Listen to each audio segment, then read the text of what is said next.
नमस्कार। आज के इस वीडियो व्याख्यान में हम भारत में आंग्ल फ्रांसीसी प्रतिस्पर्धा की चर्चा करेंगे।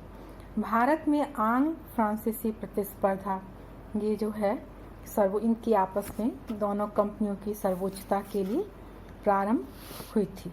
17वीं शताब्दी के अंत और 18वीं शताब्दी के पूर्वार्ध तक भारत में आंग्ल और फ्रांसीसी कंपनियां अच्छी तरह से स्थापित हो चुकी थी।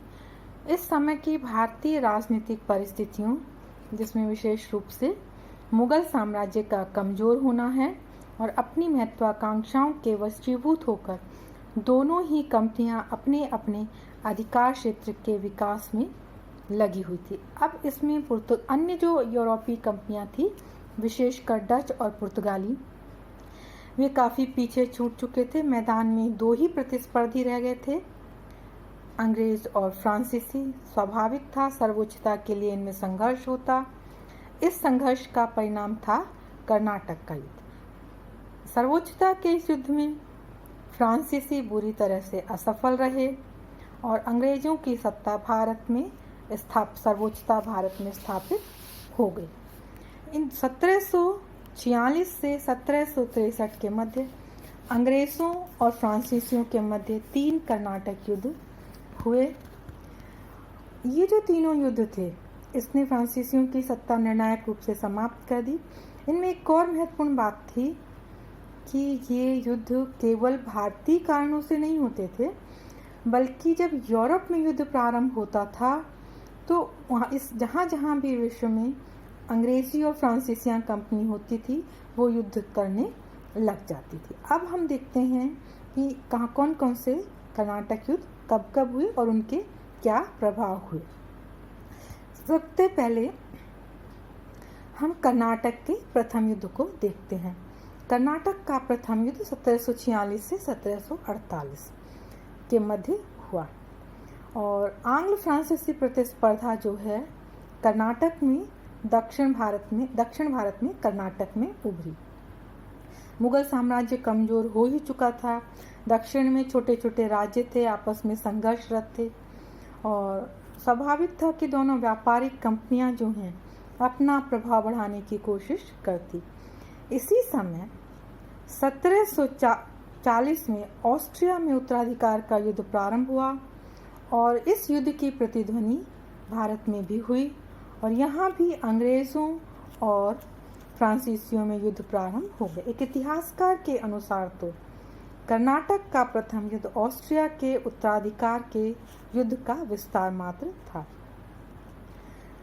इस युद्ध के प्रारंभ में फ्रांसीसियों को सफलता मिली। उन्होंने मद्रास तक पर अधिकार कर लिया और जब डुप्ले द्वारा फ्रांसीसी सेनापति डुप्ले ने जब मद्रास पर अधिकार कर लिया तो अंग्रेजों के हौसले पस्त हो गए। उन्होंने कर्नाटक के नवाब अनवरुद्दीन से मदद मांगी। नवाब भी अपने क्षेत्र में इन दोनों के युद्धों से परेशान था। उसने उन दोनों ही कंपनियों को युद्ध समाप्त करने की आज्ञा दी, परंतु डुप्ले ने नवाब को झूठा आश्वासन दिया कि वह मद्रास स्वयं कर्नाटक नवाब के लिए जीत रहा है और जीतने पर नवाब को सौंप देगा। तो इससे नवाब शांत हो गया, लेकिन डुप्ले ने अपना वचन पूरा नहीं किया। तो इससे नवाब क्रुद्ध हो गया और उसने मद्रास पर आक्रमण करने के लिए अपनी सेना भेजी, परंतु नवाब की सेना डुप्ले की बहुत छोटी सी सेना से पराजित हो गई और इसी समय 1748 में एक्सला-शेपल की संधि से ऑस्ट्रिया का उत्तराधिकार युद्ध समाप्त हो गया। परिणाम स्वरूप भारत में भी फ्रांसीसियों और अंग्रेजों के मध्य संघर्ष समाप्त हो गया। फ्रांसीसियों ने अंग्रेजों को मद्रास लौटा दिया। कर्नाटक के इस प्रथम युद्ध का महत्व क्या रहा? भारतीय राजनीति से इसका कोई सीधा संबंध नहीं था, फिर भी इसका भारत पर प्रभाव पड़े बिना नहीं रहा। इसने जो सबसे महत्वपूर्ण चीज स्थापित की वो ये कि भारतीय सेना बहुत कमजोर है, भारतीय राजनीति बिल्कुल खोखली है। इस युद्ध ने राजनीति का खोखलापन और सैनिक दुर्बलता को यूरोपीय शक्तियों के समक्ष प्रकट कर दिया। नवाब की जो बहुत बड़ी सेना थी फ्रांसीसियों की मुट्ठी भर सेना से हार गई। अब इससे यूरोपीय शक्तियों को भारतीय राजनीति में ज़्यादा दखल देने को प्रोत्साहित किया और इसी का परिणाम था कर्नाटक का द्वितीय युद्ध। कर्नाटक का द्वितीय युद्ध 1749 से 1754 6 साल तक लगभग 5-6 साल तक चला। 1746 में एक्सला-शिपल की संधि थी। उसने आंग्ल फ्रांसीसी प्रतिस्पर्धा को अस्थायी रूप से समाप्त कर दिया था, परंतु ये शांति ज़्यादा दिन तक नहीं रही और दोनों ही व्यापारिक कंपनियां जो हैं मौके की तलाश में रही और यह मौका उन्हें उपलब्ध कराया हैदराबाद और कर्नाटक के उत्तराधिकार युद्धों ने। 1748 में हैदराबाद के नवाब की मृत्यु हो गई। हैदराबाद के निज़ाम आसफ जहां की मृत्यु के बाद उसका पुत्र नासिर जंग गद्दी पर बैठा, परंतु मृत निज़ाम का पोता मुजफ्फर जंग नासिर जंग को निज़ाम मानने को तैयार नहीं था। परिणाम ये हुआ कि हैदराबाद में गृह युद्ध की स्थिति उत्पन्न हो गई। इधर कर्नाटक में भी उत्तराधिकार के लिए संघर्ष प्रारंभ हो गया।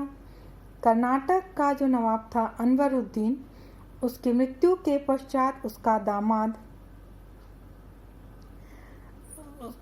कर्नाटक के नवाब अनवरुद्दीन की मृत्यु के पश्चात जो स्वर्गीय नवाब था दोस्त अली, उसका दामाद चांदा साहब नवाब बनना चाहता था।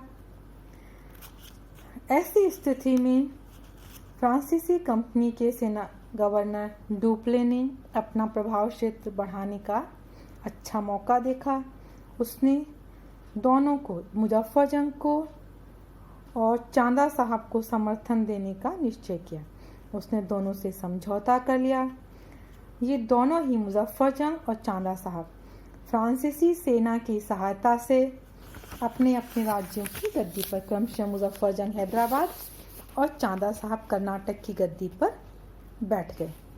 फ्रांसीसी सहायता के बदले दोनों ने फ्रांसीसियों को काफ़ी धन दिया। इसके साथ ही डुप्ले को मुजफ्फर जंग ने कृष्णा नदी के दक्षिणी भाग में मुगल प्रदेशों का जो गवर्नर बना दिया। इतना ही नहीं, उत्तरी सरकार क्षेत्र के कुछ जिले भी फ्रांसीसियों को दे दिए।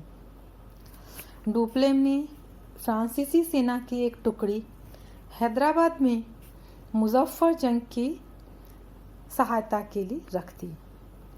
जब हैदराबाद में और कर्नाटक में फ्रांसीसियों का प्रभाव बढ़ गया तो अंग्रेज जो है बहुत आशंकित हो गए और वे किसी ऐसे मौके की तलाश में रहने लगे जिससे कि परिस्थितियों को बदला जा सके।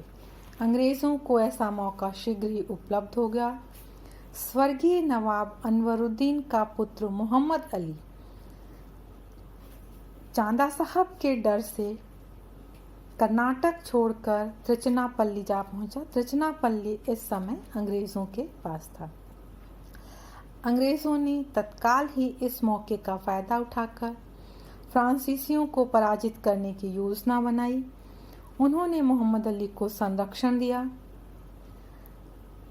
फ्रांसीसियों ने त्रिचनापल्ली को हस्तगत करने की काफ़ी चेष्टा की, दुर्ग को चारों तरफ से घेर लिया, परंतु वे उस पर अधिकार नहीं कर पाए।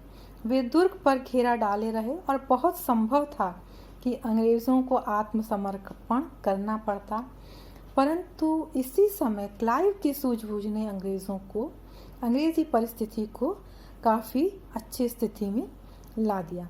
उसने ये सलाह दिया कि कर्नाटक के नवाब की राजधानी अर्काट पर घेरा डाला जाए, इससे नवाब त्रिचनापल्ली से अपना घेरा उठा लेगा। उसकी यह सलाह बहुत कारगर रही। फ्रांसीसी न त्रिचनापल्ली ले पाए और न ही अर्काट का घेरा छुड़ा पाए। डुप्ले की यह पराजय डुप्ले के लिए घातक सिद्ध हुई। जो फ्रांसीसी सरकार ने जो है डुप्ले को 1754 में वापस बुला लिया और उसकी जगह गॉडेहू आया, जिसने अंग्रेजों से संधि करके द्वितीय कर्नाटक युद्ध का अंत किया।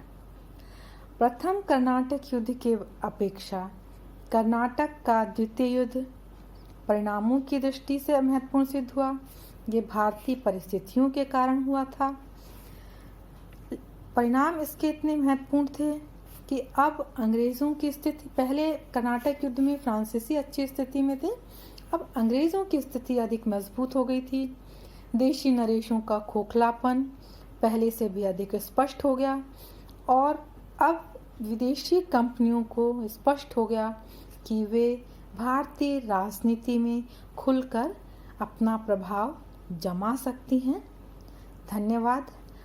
अगले वीडियो व्याख्यान में हम कर्नाटक के तृतीय युद्ध की तथा इन तीनों युद्धों में फ्रांसीसियों की पराजय और अंग्रेज़ों की सफलता के कारणों की चर्चा करेंगे। धन्यवाद।